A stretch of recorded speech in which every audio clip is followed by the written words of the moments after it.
ఈరోజు బెట్రగుంటలో 3 గంటలకి on duty నాకు ఇవ్వగా నేను ప్లాట్ఫారం 1 చివరికి నడుచుకుంటూ వెళ్తుండగా పడుకున్న దుండగుడు ఇంత భారీ కర్రతో నా మీదకి దాడి చేయబడండి. టీఎంఆర్ నేను ఆ సమయంలో ఆన్ డ్యూటీకి వస్తున్న లోకో పైలట్లు, బెజవాడ ఇద్దరు లోకో పైలట్లు అండి, నరేష్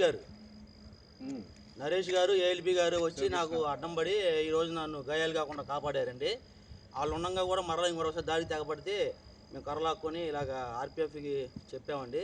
ఈ సంఘటన జరిగిన కొద్ది నిమిషాల ముందు, అరగంట ముందు కూడా విషయం జరిగితే లాబీకి చెప్పారంటండి. ఇప్పుడు దాకా ఆర్పిఎఫ్ వాళ్ళు ఎటువంటి యాక్షన్ తీసుకోలేదు.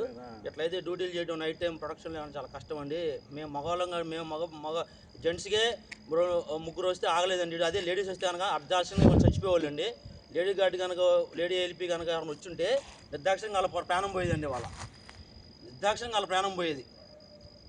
కాబట్టి దీని తగు విచారణ చేసి తగిన జాగ్రత్తలు తీసుకోవాల్సిందిగా ప్రొడక్షన్ కోసం కోరుతున్నామండి. దీనివల్ల బళ్ళు కూడా అయిపోయినాయండి, రైల్ డిటెక్షన్ కూడా అయిపోయాయండి అతని వల్ల.